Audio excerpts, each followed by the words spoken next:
Alo Merry Christmas ပါနော်ဘုရားခင်ရဲ့ကျေးဇူးကိုသူပဲချီးမွမ်းပါတယ်ဟောရီကွေးလန်းတကယ်ဘုရားရဲ့အသင်းတော်မှာဒီကနေ့ Christmas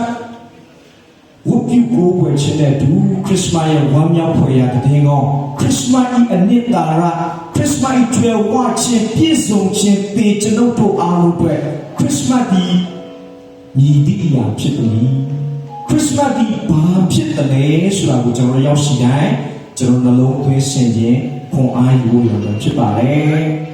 ပန်းချိုးတဲ့သခင်ရဲ့အကြောင်းကိုကျွန်တော်မပြောဘူးပန်းပြိုးတဲ့သခင်ရဲ့အကြောင်းကိုကျွန်တော်ပြောမယ်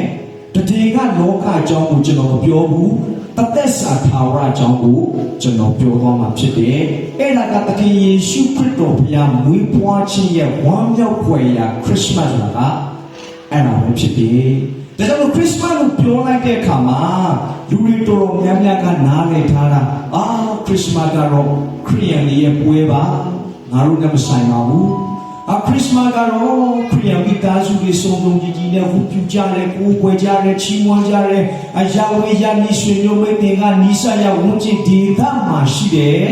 လူတွေအားလုံးစုဖွဲ့ပြီးချက်ပြုတ်စားတော့ကြတယ်လို့လူတွေကလည်းတချို့တော့လူမြင်ပါတယ်မဟုတ်ပါဘူးချစ်တော်ညီကိုမောင်မတို့လောကမှာလူကနေချင်းတို့နေလို့ရတယ်နေချင်းတော့နေလို့မရဘူးနေချင်းတော့နေလို့ရတယ်နေချင်းတော့နေလို့မရတယ်လောကရဲ့အသက်ရှင်တဲ့ဒီလောကရန်ရာကြီးတွေမှာကျင်လည်ကြတဲ့သင်ဖြစ်စေကျွန်တော်ဖြစ်စေလောကပုထုဇဉ်လူသားတယောက်စီအားလုံးတိုင်းဒီမလွယ်မတည်တဲ့လောကကြီးကနေထွက်ခွာသွားရမယ်လောကကြီးကနေတော့ဦးချင်းနာချင်းသေခြင်းဆိုဒီတန်တရားရှက်ဖို့ဝဲပြေကနေလူသားတယောက်စီကမလွတ်မြောက်နိုင်ဘူးချစ်တော်ညီကိုမောင်နှမတို့သခင်ယေရှုခရစ်တော်ကြွလာခြင်းဟာကျွန်တော်တို့မဟုတ်ပါဘူးတင့်အတွက်လည်းဖြစ်တယ်ချမ်းသာကြွယ်ဝတဲ့သူတွေအတွက်မဟုတ်ပါဘူးဆင်းရဲနွမ်းပါတဲ့သူတွေအတွက်လည်းဖြစ်တယ်ကျွန်တော်မျက်စိကန်းတွေကိုကျွန်တော်တို့မဟုတ်ဘူးလို့သင်ထင်တော်လဲပဲတင့်အတွက်မျက်စိအလင်းကိုဖြစ်စေတဲ့ဝမ်းမြောက်ဖွယ်ရာခရစ်စမတ်ဒီယေရှုခရစ်တော်ဘွားမြင်ခြင်းဖြစ်တယ်ဆိုတာကိုကျွန်တော်နားလဲရဒါကြောင့်ကျွန်တော်တရားရှိတဲ့လူသားတွေကဒီကနေ့နော်ဘာလို့သူတို့စိတ်ကူးစိတ်ကံနော်သူတို့တွေကဘလို့စဉ်းစားစဉ်းစားနေဆိုရင်မှတ်ထားပါလူမှာချမ်းသာခြင်းကိုအင်မတန်နေတဲ့ကျွန်တော်တို့အဲ့လာတာကောင်းမှချမ်းသာတဲ့သူလာတဲ့မျက်နှာအပြုံးတစ်မျိုးရှင်းရတဲ့သူလာတဲ့မျက်နှာအပြုံးတစ်မျိုးရှိတယ်ဒီနေ့ဝမ်းမြောက်ဖွယ်ရာခရစ်စမတ်မှာကျွန်တော်အားလုံးပြုံးရအောင်ကဲပြုံးရတာအရှိကလူတွေပြုံးလိုက်တော့ဒီအနောက်ကပြုံးလာတော့ကျွန်တော်တက်ကြည့်ရတယ်အပြုံးတယ်ဗျာအားလုံးကပြုံးတယ်အဲ့ဒါကဝမ်းမြောက်ဖွယ်ရာခရစ်စမတ်ဖြစ်တယ်နော်ဒါကြောင့်လူကချမ်းသာခြင်းနဲ့ပေါင်းခြင်းနဲ့ကျွယ်ဝပြည့်စုံခြင်းနဲ့ပေါင်းခြင်းနဲ့အောင်မြင်ခြင်းနဲ့ပေါင်းခြင်းနဲ့မှတ်ထားပါချမ်းသာခြင်းနဲ့သင်ပေါင်းလိုက်လို့သင်ချမ်းသာခြင်းမှာချမ်းသာအောင်မြင်တဲ့သူနဲ့သင်ပေါင်းလိုက်လို့သင်အောင်မြင်ခြင်းမှာအောင်မြင်တယ်ဒါကြောင့်ကျွန်တော်တို့ငယ်ငယ်ကဆိုအမိခဏကျွန်တော်တို့ကိုသင်ဆုံးပါတယ်ကျွန်တော်တို့ဘာသာကြီးကိုမောင်မ9ယောက်ရှိတယ်အမေကကျောင်းဆရာမဖြစ်တယ်ကျောင်းဆရာမဖြစ်တဲ့ခါကျတော့ကျွန်တော်တို့ကိုသူရဲတူသင်ဆုံးပါတယ်တာရင်ပညာရှိကိုပေါင်းပါပညာရှိနဲ့မင်းပေါင်းလိုက်ရင်တော့မင်းပညာရှိတစ်နေ့ဖြစ်မယ်တာရင်မူရစီဝါသမားနဲ့မပေါင်းနဲ့တော့မင်းမူရစီဝါသမားဖြစ်သွားနိုင်မယ်တာရင်မကောင်းတဲ့ဒုစရိုက်ကိုပြုတဲ့သူကိုရှောင်တော့မင်းမရှောင်ရင်တော့ဒုစရိုက်သမားဖြစ်မယ်အပေါင်းမလို့နံပြီးမကောင်းမိမယ်လို့အပေါင်းမယ်တော့နံပြီးကောင်းတယ်ဘဝတက်တာပါပဲလေပြောင်းလဲသွားမှာဖြစ်တယ်ဒါကြောင့်သင်ဟာယေရှုခရစ်တော်ဘုရားနဲ့ပေါင်းလိုက်ရင်ဖခင်သားသမီးဖြစ်သွားမယ်အာဘအဖတို့ခေါ်ရတဲ့အခွင့်ကိုရတဲ့ပြင်မှာဖခင်ရဲ့သားသမီးဖြစ်သွားတယ်ဆိုတာကိုကျွန်တော်တို့နားလည်ရတယ်ဒါကြောင့်လောကဝမ်းမြောက်ဖို့အတွက်ဘုရားကြွလာခြင်းဒီသင်နဲ့ကျွန်တော်တို့အောင်မြင်ဖို့အတွက်ဖြစ်တယ်ဆိုတာကိုကျွန်တော်တို့နားလည်ရတာဖြစ်တယ်ခရစ်ရဲ့အကြောင်းကိုပြောခြင်းတဲ့ဒီကနေ့ခရစ်တော်အကြောင်းကိုကျွန်တော်တယောက်စီလိုက်ပါပဲလေနှလုံးသွင်းဆင်ခြင်ရမှာဖြစ်တယ်သမ္မာကျမ်းစာတစ်ပိုက်ကဒီကိုပြောပါတယ်ယောမဩဝါဒခန်းကြီး9အပိုင်းနဲ့7မှာ တယောက်တော်သူတစုံတယောက်တော်သူလူဦးတယောက်တော်သူအားဖြင့်ဒီလောကကြီးတစ်ခုလုံးမှာလူသားဖြစ်တဲ့သင်နဲ့ကျွန်တော်တို့အားလုံးကိုအပြစ်တရားရောက်လာတယ်။အဲ့ဒီအပြစ်တရားရဲ့ပေးဆက်ရတဲ့အကျိုးကျေးဇူးနဲ့အကြောင်းတရားရဲ့ရင်းနှီးမြှုပ်နှံမှုသည်သေခြင်းတရားဖြစ်တယ်။သေခြင်းတရားရဲ့တစ်ဖက်မှာစီရင်ခြင်းဆိုတဲ့ထာဝရကာလမှာခံစားရမယ့်ငရဲကိုသင်ဟာမရောက်မိစေဖို့အတွက်ယေရှုခရစ်တော်ဒီလောကကိုလာပြီးတော့လူတွေနဲ့လာပေါင်းခြင်းဒီတင့်အတွက်ခရစ်မတ်ဖြစ်တယ်လို့ကျွန်ုပ်အတွက်ခရစ်မတ်ဖြစ်တယ်အဲ့ဒါဝမ်းမြောက်ဖွယ်ရာ Merry Christmas ဖြစ် Jesus Christ ရဲ့ယေရှုခရစ်တော်နဲ့မတ်နဲ့ကျွန်တော်တို့လူနဲ့ပေါင်းစည်းခြင်းဒီခရစ်တော်အပြင်အထဲမှာရှိတယ်လို့တင့်အထဲမှာခရစ်တော်ရှိတယ်လို့ကျွန်ုပ်အထဲမှာခရစ်တော်ရှိတယ်အပြန်အမြန်အလံလံသိကျွမ်းခြင်းဒီစီလုံးခြင်းရပါလဲဝိညာဉ်ခန္ဓာစိတ်ရဲ့ကျွယ်ဝပြည့်စုံသောပုထုဇဉ်လူသားတွေရရှိတဲ့နိုင်ငံတော်ရဲ့အကျိုးသည် Merry Christmas ဖြစ်တယ်ဆိုတာကိုကျွန်တော်တို့နားလည်ရပါတယ်။ဒါကြောင့်ဒီစုံတယောက်သောသူမှာအပြစ်တရားကဝင်သွားတဲ့အခါအဲ့ဒီအပြစ်တရားရဲ့ဖိုခါပါပဲသေခြင်းအပြစ်တရားကဘာနဲ့တူအပြစ်တရားဆိုတာကိုဗစ်နဲ့တူနော်ကိုဗစ်နဲ့တူအပြစ်တရားကလူကိုပဲကူးဆက်တတ်တဲ့အတွက်ကိုဗစ်ဟာလည်းလူကိုပဲကူးဆက်နော်ဖျားဖန်ဆင်းထားတဲ့ဦးဆုံးသောလူသားဒီဖျားနဲ့ဆန့်ကျင်တဲ့ဖျားစကားကိုနားမထောင်ဘူးဖျားကိုမျက်ွယ်ပြူတဲ့အသက်တာနဲ့ကြဆင်းသွားတဲ့အဖြစ်တရားဒီသင်ဟာလူကျွန်ုပ်ဟာလူငယ်သောသူကြီးသောသူတဲ့လူဖြစ်သောသူတိုင်းမှာဘာပဲလဲအပြစ်တရားကဝင်လာတယ်ဒါကြောင့်50ခုမြောက်သောစာလအပိုင်းငယ်9မှာအကျွန်ုပ်ဒီမွေးစားကလေးကဘာရှိလဲအပြစ်ရှိတယ်မွေးစားတဲ့အမိဝမ်းထဲမှာပြိတ္တိတဲတဲ့ကဘာပဲလဲအပြစ်အဲ့ဒီအပြစ်ရဲ့အခါကစီရင်ခြင်းတစ်ဖက်မှာသေခြင်းဖြစ်တယ်အဲ့ဒီသေခြင်းကနေလွတ်မြောက်ဖို့အတွက်ဒီကနေ့ယေရှုခရစ်တော်ကိုယုံကြည်လက်ခံလို့ရချစ်တော်ညီကိုမောင်မတို့တည်ငါလောကမှာအသက်ရှင်ရတော်လည်းပဲအစင်ထာဝရနိုင်ငံတော်မှာသင်တို့ကျွန်တော်တို့အားလုံးဒီခရစ်တော်နဲ့တူဝမ်းမြောက်ခြင်းနဲ့ညီသက်ခြင်းပျော်ရွှင်ခြင်းကိုပေးတဲ့ဘုရားရဲ့နိုင်ငံတော်ဘုရားရဲ့အိမ်တော်မှာအသက်ရှင်ဖို့အတွက်ခရစ်တော်လောကကိုကြွလာပြီးလူစားတိအားဖြင့်သင်နဲ့ကျွန်တော်ရဲ့အဖြစ်ကိုကားတိုင်းမှာရွေးနှုတ်ပြီးအသွေးသွင်းခြင်းဒီ Merry Christmas ဖြစ်တယ်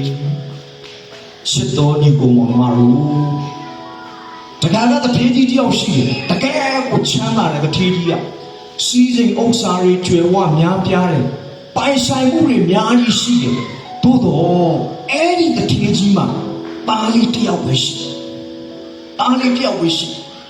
တနေ့တော့သူ့ရဲ့သားကအသက်20နှစ်ဝင်းနေမှာသူ့အဖေကိုတောင်းဆိုတယ်အဖေကျွန်တော်ကိုမွေးနေမှာလက်ဆောင်တစ်ခုလောက်ပေးပါလားအဖေရဲ့အဖေရမှာပေါ့အမေငါသားပဲငါမပေးလို့ဖြစ်မှာငါမရှိတဲ့ဥစ္စာတွေအများကြီးရှိတယ်ငါမပိုင်ဆိုင်မှုတွေအများကြီးရှိတယ်မင်းဟာငါအင်ပတမချီရတဲ့တူဒီတော့ငါသားရဲ့တောင်းဆိုခြင်းကိုမပေးလိုက်တဲ့အဖေဟာငါဟာဘလောက်လောကကြီးထဲမှာမိုက်မဲသောဖခင်ဖြစ်မလဲအကောင်ကြီးအဝမ်းသာရပြီဝမ်းသာကျွန်တော်မွေးနေပါပြီကျွန်တော်ကိုစပေါ့ကားလေးတစ်စီးရောက်လက်ဆောင်ပေးပါလားโอเคဒါနဲ့သူ့သားကအသက်20နှစ်ပြည့်တဲ့မွေးနေ့မှာသားကိုအကောင်းဆုံးလက်ဆောင်တွေကြနာထုတ်ပြီးတော့စပေါ့ကားမဟုတ်ပဲနဲ့ကျန်းစာအုပ်ထုတ်ပြီးတဲ့လက်ဆောင်ဒီကမှာသူ့သားအင်္ဂလန်မှာဆွေးဆိုတဲ့အဖေကိုကျွန်တော်တောင်းတာကကျွန်တော်အသက်20နှစ်ပြည့်မွေးနေ့မှာစပေါ့ကား20နှစ်မွေးနေ့ပြည့်သွားလို့မွေးနေ့ပွဲကျင်းပတဲ့ချိန်အဖေကျွန်တော်ပေးတာကကျန်းစာအုပ်နားမလဲဒီကမှာသူ့သားဆွေးဆိုအိမ်ရနေထွက်သွားတယ်မိပေါင်းများစွာကြာပြီးတဲ့အခါမှာတထေးကြီးကလည်းပါပြီလေဆုံးသွားတဲ့အခါမှာသူ့သားကသူ့အိမ်ကိုပြန်ရောက်လာတဲ့အခါမှာတနေ့တော့မမျော်လင့်မဲ့အကျိုးတရားရဲ့အကြောင်းတရားနဲ့ပြန်လာတော့အဖေပေးခဲ့တဲ့ကျမ်းစာအုပ်ကိုဖွင့်လိုက်တဲ့အခါမှာနှုတ်ကပတ်တော်ကပြောလဲယော36မှာဖယားသခင်ရဲ့သားတော်ကိုယုံကြည်တဲ့သူဟာပျက်စီးခြင်းကိုမရောက်ဘူးထာဝရအသက်မပျက်စီးနိုင်မကုန်နိုင်နော်ဘယ်လို ဖြစ်စီလို့မရတဲ့ထာဝရသက်ကိုဘုရားကသင်ကိုပေးတာအဲ့ဒါခရစ်စမတ်မရှိအလကားပုံလို့အဲ့ဒါခရစ်စမတ်အဲ့ဒီကမှာကိုချမ်းသာအုပ်ကိုဖွင့်ပြီးတော့နောက်တစ်ခါဆာရွက်လေးနှစ်ရွက်ကကြားတဲ့အချိန်မှာသူကောက်ကြည့်လိုက်တဲ့အခါမှာစပေါ့ကားရဲ့ပေါ့ကိုတွေ့တာဖြစ်တဲ့သူကချမ်းသာအုပ်ကိုဖွင့်မကြည့်တဲ့အခါမှာသူ့လိုချင်တဲ့စပေါ့ကားကိုမရဘူးတော့ကိုမတွေ့ဘူးသူ့လိုချင်တဲ့ထာဝရသက်ကိုလည်းသူမတွေ့ဘူးချစ်တော်ကြီးကိုမောင်မတို့ခရစ်တော်လောကကိုကြွလာပြီးတော့ဝေဖွားခြင်းရသင်တို့ကျွန်တော်တို့ဝမ်းမြောက်ဖွယ်ရတဲ့စကားဖြစ်တဲ့ခရစ်စမတ်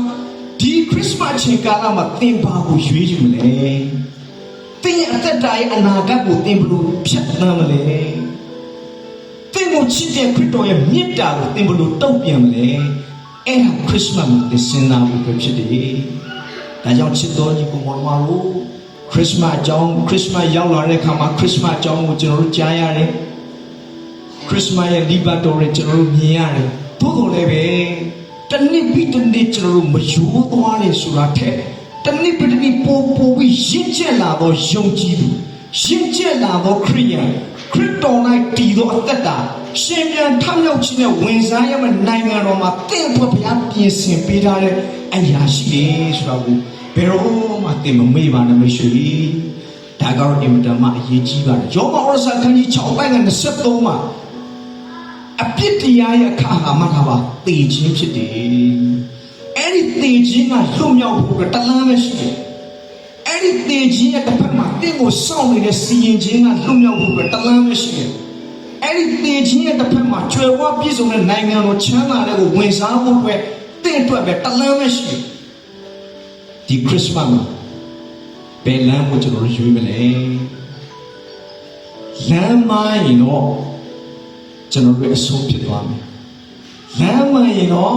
ကျွန်တော်တို့ထာဝရဆွေညာဖြစ်မယ်ဆိုတော့ချစ်တော်ကြီးကိုမောင်မတို့ခရစ်စမတ်မှာခရစ်တော်အကြောင်းကိုကျွန်တော်တို့ပြောဖို့အတွက်ခရစ်တော်လာရောက်ပြီးဝေဖွားခြင်းဖြစ်တယ်ခရစ်စမတ်မှာခရစ်တော်နဲ့လူနဲ့ခရစ်တော်အပြန်ပြန်လာသိကျွမ်းခြင်းနဲ့ဝမ်းမြောက်ခြင်းနဲ့တင့်နှလုံးသားထဲမှာနေရာယူကျွန်တော်နှလုံးမှာနေရာယူလူထဲမှာဖျားရှိလို့ဖျားထဲမှာလူရှိခြင်းသည်ခရစ်မတ်ဆိုတဲ့အနှစ်သာရဟာယေရှုခရစ်တော်အားဖြင့်ကျွန်တော်တို့ရလိုက်ခြင်းဖြစ်တယ်။နောက်ဆုံးဒီကုံချုပ်နေတဲ့ချစ်တော်ညီကိုမောင်မတို့လူဟာလောကမှာနေခြင်းလို့နေပါကြိုက်တယ်လို့နေကြိုက်တယ်လို့အသက်ရှင်တင်တတိပြုမှာတင်နေခြင်းလို့တော့နေလို့မရဘူးလောကမှာလူဟာဘယ်တော့မှမဆင်းရဲပါဘူး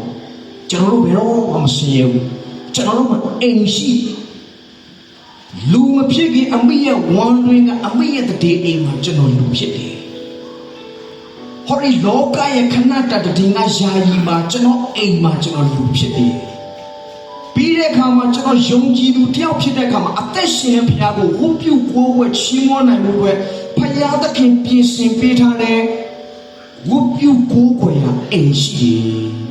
ဒီကနေ့ဒီအိမ်သုံးလုံးကိုကျွန်တော်တို့အကောင်းဆုံးဖြတ်ကျော်ခဲ့တဲ့သူတွေလည်းဖြတ်ကျော်ခဲ့ပြီးပြီဖြတ်မကျော်ခဲ့တဲ့သူတွေလည်းဒီနေ့ချိန်ထိအသက်ရှင်နေသေးတယ်ရှိတယ်နောက်ဆုံးကျွန်တော်တို့အတွက်ထာဝရအိမ်အဲ့ဒီထာဝရအိမ်ကိုဝင်စားဖို့အတွက်အဲ့ဒီထာဝရအိမ်မှာကျွန်တော်တို့ရောက်ရှိဖို့အတွက်အဲ့ဒီထာဝရနိုင်ငံထဲမှာလူဆိုတဲ့အပြစ်သားကျွန်တော်တို့ကိုခေါ်သွင်းပြီးအာဝအဖဘုရားရဲ့သားဖြစ်တဲ့သူဘုရားရဲ့စီးစိမ်နဲ့ကြွယ်ဝပြည့်စုံသောအသက်တာကိုယေရှုခရစ်တော်ကလာပြီးတော့လောကမှာမွေးဖွားခြင်းဖြစ်တယ်။အဲဒီယေရှုခရစ်တော်ကိုမိမိရဲ့ကယ်တင်ပိုင်ရှင်ဖြစ်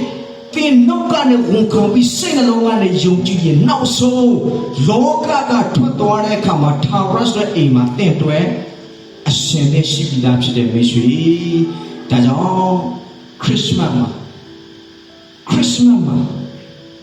ဘယ်အရာဒီကျွန်ုပ်တို့အကောင်းဆုံးသောဝန်ခံခြင်းဖြစ်မလဲခရစ်စမတ်မှာဘယ်အရာဒီကျွန်ုပ်တို့ဝမ်းမြောက်ခြင်းဖြစ်မလဲခရစ်စမတ်ဒီအနာဂတ်အတွက်ကျွန်တော်အသက်ရှင်ခြင်းဒီညီကဲတော့ကျွန်တော်ဆက်အသက်ရှင်မလဲဆိုတာကိုကျွန်တော်တယောက်စီတိုင်းချစ်တော်ညီကိုမောင်မတယောက်စီတိုင်းအမကြီးအကိုကြီး ညီလေးညီငယ်အားလုံးသောအသင်းသူသင်သားနဲ့ကျွန်တော်ညီမအပေါင်းဝင်ဒီခရစ်စမတ်မှာကျွန်တော်စဉ်းစားရင်းနဲ့အကောင်းဆုံးအသက်တာမှာဘုရားပေးတဲ့ကောင်းကြီးကိုကျွန်တော်တို့ရယူကြပါစေလို့ဆုတောင်းပါရရောက်ရှိတဲ့ဖျားရှင်ကောင်းကြီးပေးပါစေ Merry Christmas